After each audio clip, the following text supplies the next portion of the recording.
So in the past, we have balanced equations, and often when you are balancing an equation, you're kind of talking through it. You're maybe talking through it kind of like this, where I would look at this balanced equation, and when I see N2, that little subscript 2 means that there's two atoms of nitrogen bonded together.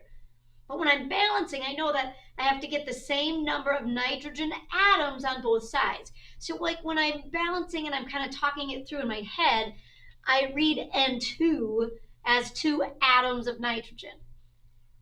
Then when I see H2, I think of it as two atoms of hydrogen that are bonded together. So like normally I would picture the two nitrogen atoms bonded together in my head and the two hydrogen atoms bonded together in my head.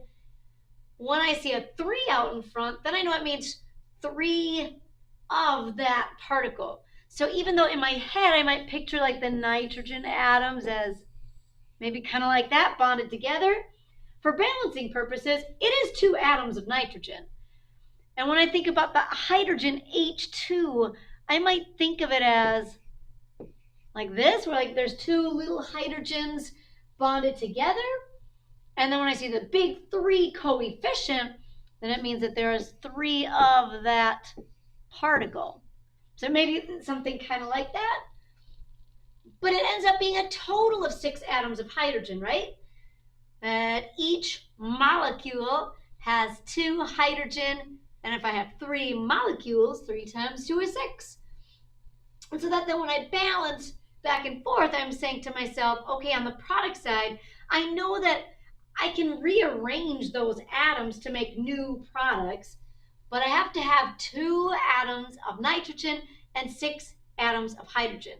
So on the product side, when I see NH3, in my head, I might picture it as maybe something kind of like this. And then when I see that there are 2 of them, maybe I would be thinking something like that in my head.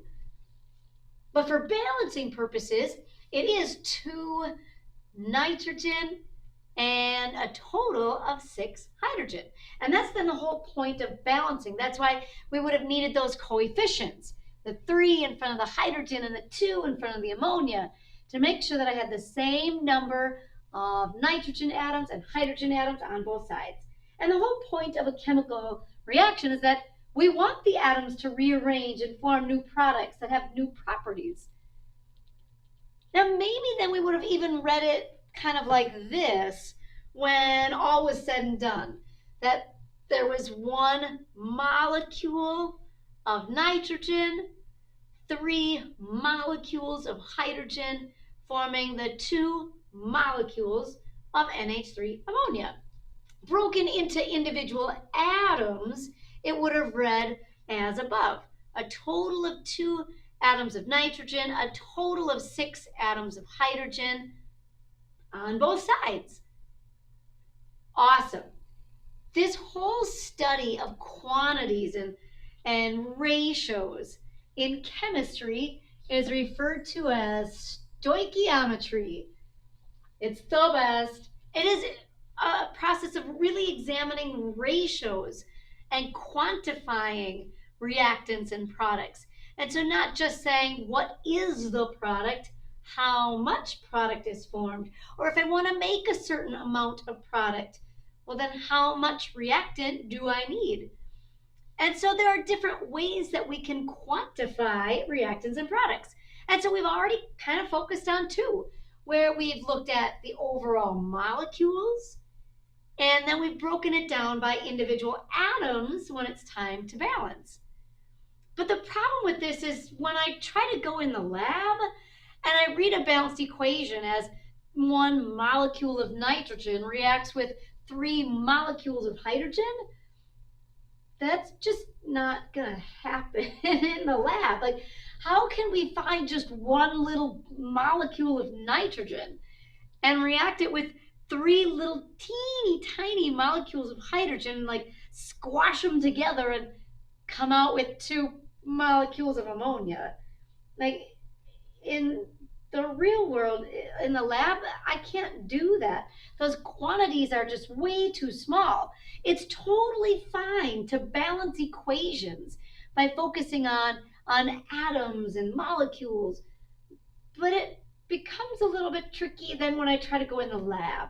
It's just quantities that are too small. So we need to ramp it up a little bit. And that's where these guys will come in. We're going to focus a lot on moles and mass. Moles is a unit that represents a quantity, right? Where we said 1 mole, is 6.02 times 10 to the 23rd particles.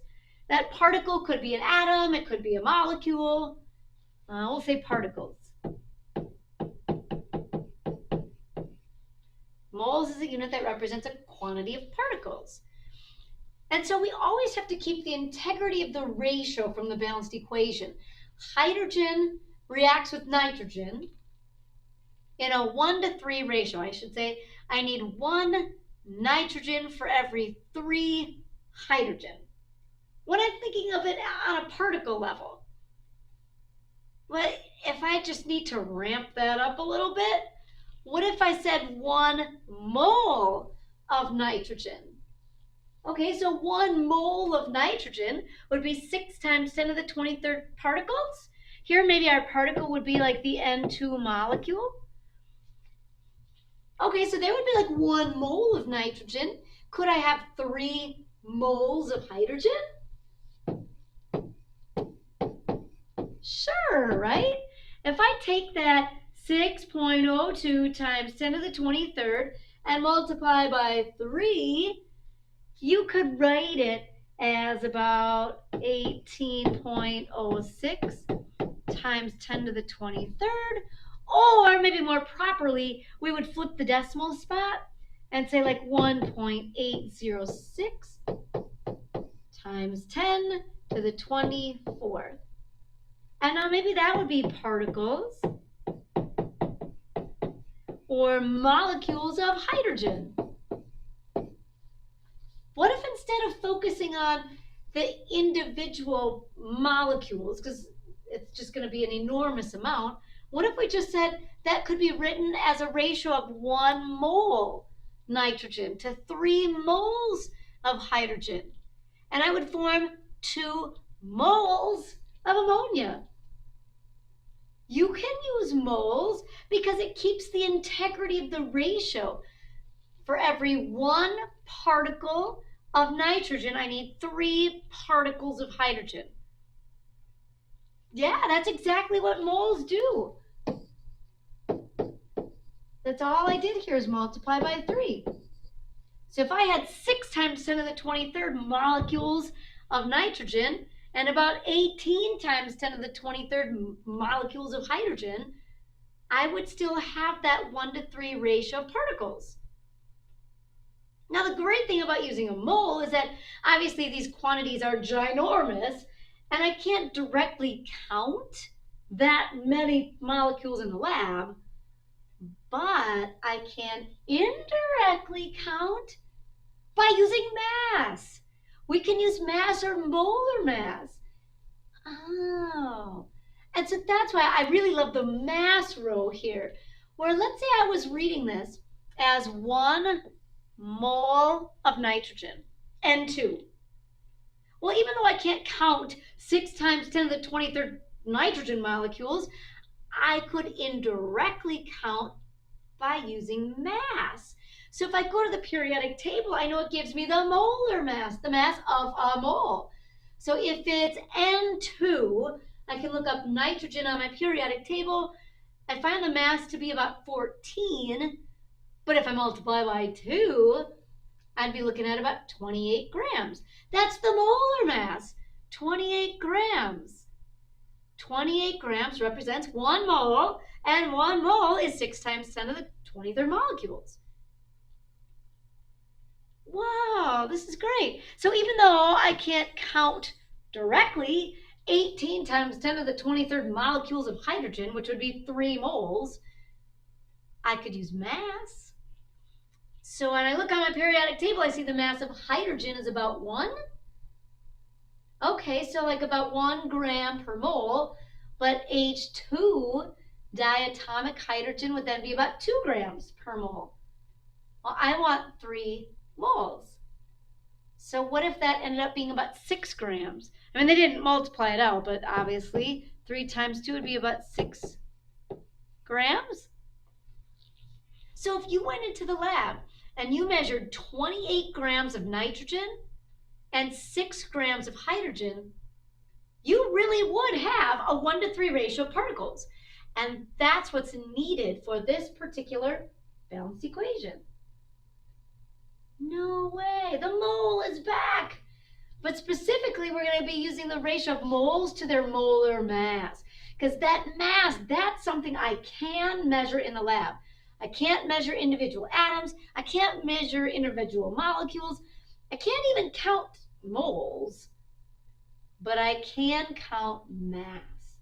And indirectly, I can use that concept of a mole to figure out how much mass I should measure in the lab to know that I have the proper ratio for these particular reactants. We can even think of it on the product side in a similar way, that if I'm supposed to form 2 moles of NH3, well, every 1 NH3 looks like about 14, 15, 16, 17 grams for NH3, 17 grams for 1 mole, but I want 2 moles to be produced. So I should have 34 grams of product.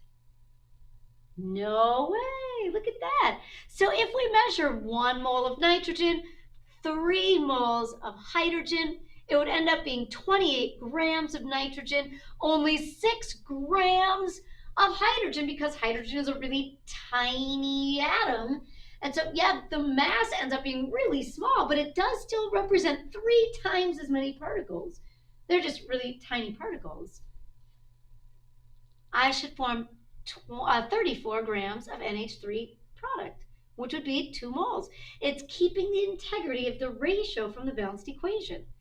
And the other cool thing is that, watch this, 28 plus 6 is a total of 34 grams of reactant. And look at this. You'd have a total of 34 grams of product, which is kind of what they're getting at in question 5. Of these 5 ways to quantify reactants and products, which, by the way, we're just not going to focus on volume now. I'll say not now. We'll think about volume later, but not now.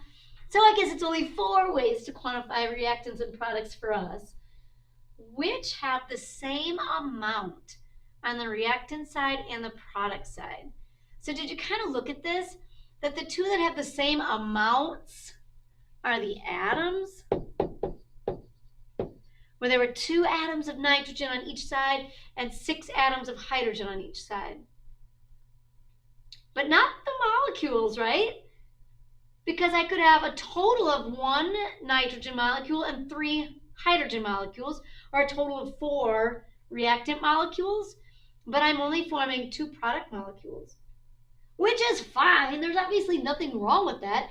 It's just that the whole point of a balanced equation is, or a chemical reaction, is that we're rearranging the atoms and we're making new products. So you don't have to have the same number of molecules on each side. I mean, think about a synthesis. You could have lots of little molecules and they join to make one big product. Yeah, that's totally acceptable. Think about the whole mole thing then. 1 mole plus 3 moles did not make 4 moles of product. But if I look at mass, it was the same. A total of 34 grams of reactant make a total of 34 grams of product. And this goes back to these laws. There's a law of conservation of matter that says in a chemical reaction, you cannot create or destroy matter, in this case, atoms. So if I'm starting with 2 atoms of nitrogen, I have to have 2 atoms of nitrogen on the product side. Same thing with the 6 hydrogen. I can't create and destroy mass or matter, so all of the atoms have to be accounted for. If all of the atoms have to be accounted for, then the mass on the reactant side should equal the total mass on the product side. All of the atoms are there, they're just rearranged to form new products.